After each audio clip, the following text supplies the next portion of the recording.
What's going on, everyone? This is Jordan here at Totally Bored. Today I want to do some mini reviews of some games I've played in the last couple of weeks. And we're going to start things off with a game called Bristol 1350. Now, this is a kind of like a social deduction slash dice rolling game that plays up to, I believe, 9 players. So it's a pretty big game. Well, actually, it's a small game, but it can play up to a lot of players. And essentially, the goal of the game is to escape the city of Bristol without contracting the plague. And at the beginning of the game, everybody is given 2 symptom cards with a numerical value of anywhere from 1 to 3, I believe. And once you, if you add those 2 together and they ever equal 6 at any point during the game, that means you have contracted the plague and you lose, essentially. And once you do contract the plague, your goal then switches to trying to infect everyone with the plague in the game. Players are also divided up into 3 different carts, and you're able to switch between the carts by either using a move action, which lets you jump to the next cart. You can elbow people out of your cart. It's a lot of actually pretty cool interaction in the game. There's also ability cards, which you can use to do other actions like prevent someone from doing their movement, or you can infect other people's decks. There's a lot of actually really cool elements in this game. I thought it was a solid game. I don't have a huge inclination to go back and play it again, but I think it was cool to try something like that out. It does also have elements of like social deduction, and I'm going to give this game a 6 out of 10. I thought it was a fun game. It was a little bit chaotic and kind of unpredictable. A lot of luck was involved, which I'm not huge on games that involve luck. It's kind of case by case. But it's a solid game. It's not one that I really want to come back and play again, but I think it was good. So I'm giving that one a 6 out of 10. Next up, we have kind of a classic game that I have never played up until last night, actually. And this is Azul. So Azul is a tile placement slash tile drafting game where you have kind of a central group of factories, I think they call them. And there's 4 tiles on each of them.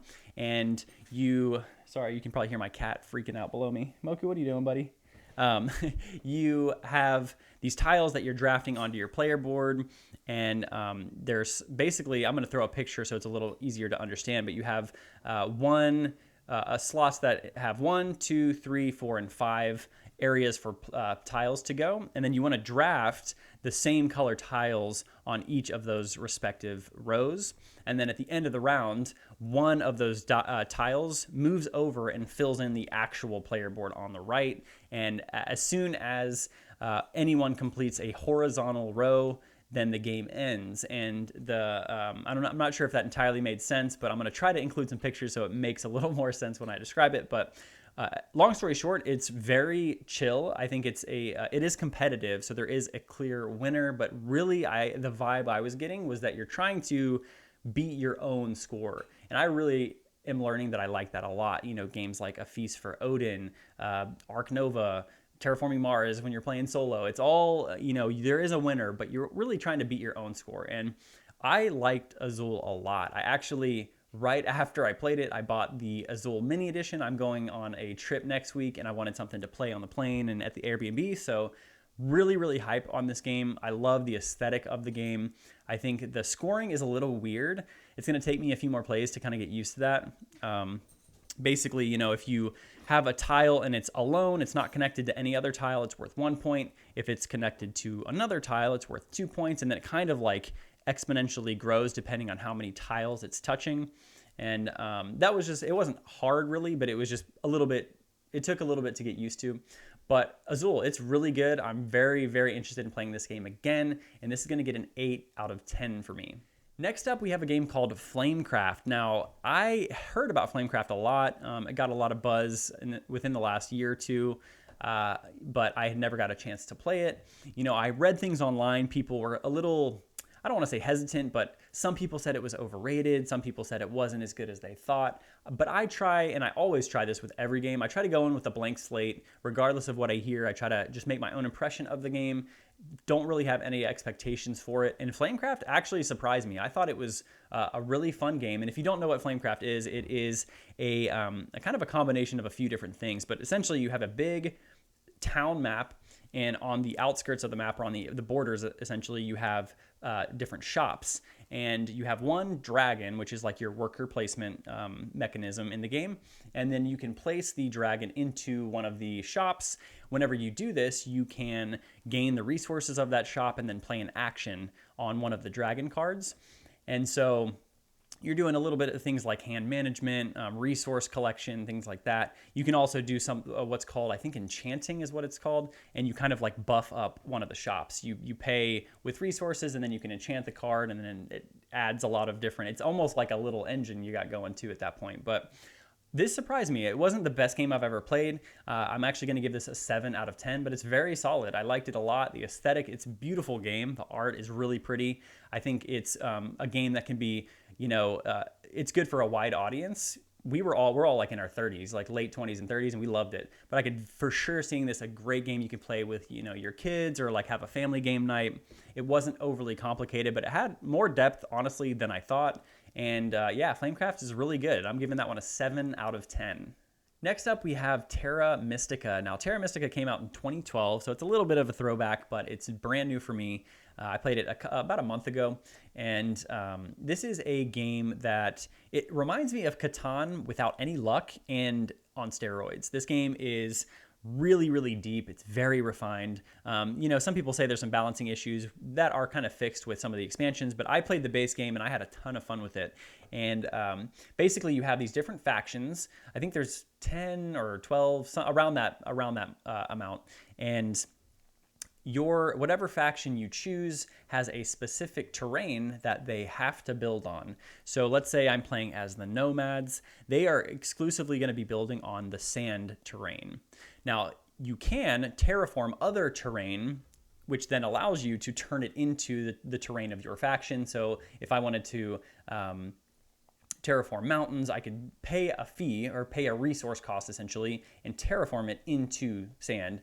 Then I could continue to build on it. And you start with these little buildings, and then you can upgrade them into bigger buildings, and then it kind of just exponentially grows. And then by the end of it, you want to have a kind of a big civilization spreading throughout the map. And this game's really good. It's really, really, really good. I've played Gaia Project, which is the re-implementation of Terra Mystica. It's going to be more sci-fi themed. So Terra Mystica is more fantasy themed, but they're actually very similar games. Slight changes. I think Gaia Project is more forgiving. It's also a little more balanced, I would say. But at the same time, that could be argued either way, because Terra Mystica has a bigger competitive scene, which I don't really look.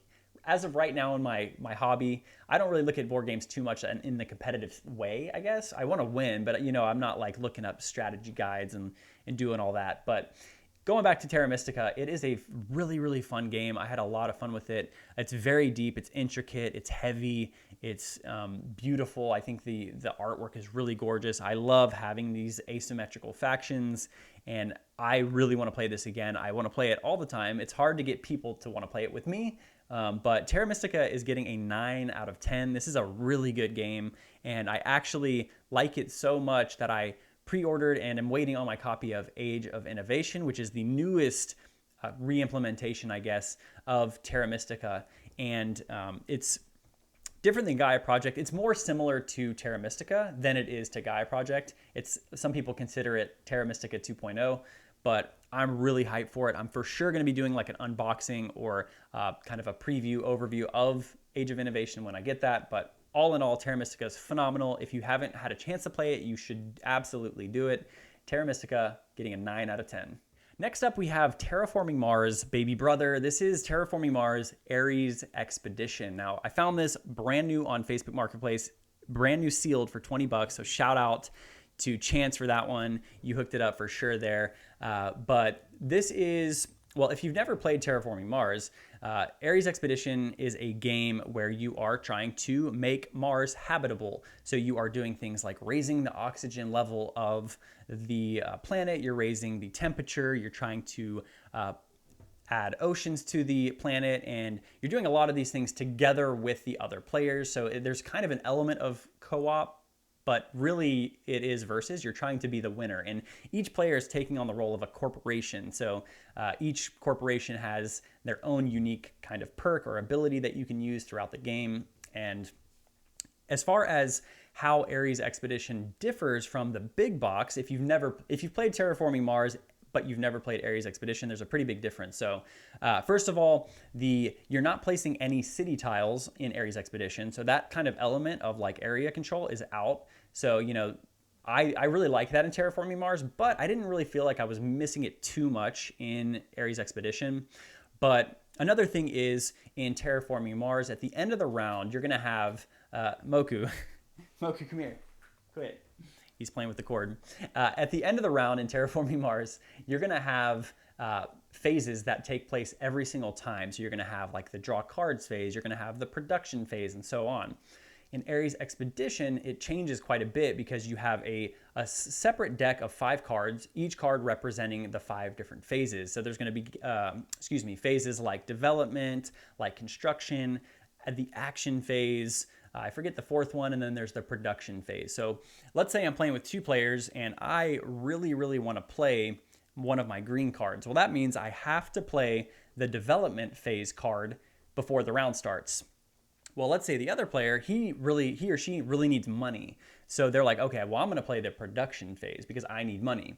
So at the same time, we both play our cards. And then the player at that point, then we both get to take both actions. So I get to play the development phase and play a green card. So does the opponent. The difference is if you played that phase card, then you get a small bonus. So although we both get to play a green card, I'm actually getting a discount of $3 off of my green card because I played the development card. Whereas my opponent, we both get to do the production phase. We're both getting our resources, we're both getting money, but they're going to get a bonus of $4 because they played that card. So that is a pretty big difference. I feel like it changes the flow up quite a bit, but it also adds quite a bit of strategy because there were times where I could kind of like guess what my opponent was going to play. I could look over and see that he didn't have a lot of money. So I was like, well, I almost guarantee he's going to play the production phase. So I'm actually going to play a different card because that gives us 2 more actions instead of just 1. Because if we both play the production phase, you only get to do that once. So it's kind of like you're losing out on potentially more actions. And all in all, I really liked Ares Expedition. It's a game that I'm going to have to play again 100%. I need to vibe it out. I need to feel it out again, see what, I just really need to play it again. And as of right now, though, I already prefer this to the big box, mainly because it goes faster. I feel like the turns go faster. They're simultaneous turns, so it's kind of a little more chaotic, which I like. And as far as aesthetically, it looks way better than Terraforming Mars. Terraforming Mars looks actually pretty good on the main board, but as far as components and everything, the artwork's way better, in my opinion, on Ares Expedition. It comes with these little plastic trays that you can organize everything right out the gate. All in all, it's just beautiful. It's a beautiful game. I really enjoy it. Ares Expedition is going to get an 8 out of 10. It's a game that I really like, and I'm really looking forward to checking out again. Last but not least, we have the biggest heavy hitter here. This is Ark Nova. Now, if you don't know about Ark Nova, this is a game where you are creating your own zoo, and you're trying to do 2 things, essentially. You're trying to raise your appeal, which is the popularity of your zoo, essentially, and perform or do conservation efforts. And the scoring system is really unique because the appeal and the conservation points start at opposite ends of the track, and then they're moving at their own track, and then once they cross paths, then the game ends. So it's a kind of weird scoring system, but I liked it because you're juggling 2 different elements. And Ark Nova is really a Frankenstein monster of a game. It combines a lot of different mechanisms from other genres and games and forms one really, really deep, cohesive game. And I really like this game a lot. It has drafting, you have worker placement, you have polyomino tiles. It really has like everything, and I really like that. You know, it can be a little overwhelming. It's very heavy. I think my first game with 2 players only, the first time, took about 3.5, 4 hours, so it's long. And that is a tough selling point about this game, but if you guys know me by now, I don't mind that for the most part. You know, if it's a game that I already am on the fence about and it's long, that may make or break it, like Catan, for example. It's an okay game, but it usually takes me, if I'm playing with 3, 4 players, it's almost always taken 2, 3 hours at least. And so when it comes to that, I'm not too big, but Ark Nova, Terraforming Mars, Terra Mystica, those kind of games, I don't mind it, And in Ark Nova, it's so fluid and goes so the turns are so fast. You're only performing one action on your turn, so the turns go really quickly, and it doesn't really feel like it takes that long, and that's pretty interesting about this game. And overall, I love it. I mean, this game is incredible. It gets compared a lot to Terraforming Mars. I already absolutely like this game more than Terraforming Mars. Terraforming Mars is great. One reason this knocks it over the edge for me is two main things: the theme and the polyomino tiles. I love polyomino tiles. A Feast for Odin is one of my favorite games of all time. And so having even like that element in the game already like knocked it up a few notches for me. But there's just so many good things to say about this game. The amount of cards is insane. Borderline too many cards, but every game you're going to play is going to be different. You have multiple zoos you can use. There are asymmetrical zoos. I played the beginner version, so we all had the same zoo, so there was really no like advantage or disadvantage there. But there are different zoos you can get that make kind of spice up the game a little bit and make the beginning of the game different. And all in all, this game is absolutely phenomenal. I have played it twice, so this is a bold statement here, but this is getting a 10 out of 10 for me. This is up there with some of my other favorite games. It's already for sure in my top 5. I love it. I'm really looking forward to playing this again and playing multiple times. I look on Board Game Arena, and there's almost always like 9,000 plus games going on at once. So I was going into this game, I did have high expectations. And I know that sort of contradicts what I said before, where I try to go in with a blank slate. And I tried, but I was pretty hype about this game, I'm not going to lie. And it lived up to the hype 100%. I mean, I really enjoy this. If you haven't got a chance to play this, I'd fully recommend it. You can play it on Board Game Arena right now. I think you might need to have the premium membership, but I'm not 100% sure on that. Either way, it's phenomenal. Ark Nova getting a 10 out of 10 for me. And that wraps up my mini reviews for the week. If you guys thought this video sucked complete, please feel free to roast me in the comments. But if you like these reviews, or if you've played these before, let me know what you think about them in the comments. This is Jordan here at Totally Bored. I'll see you next time.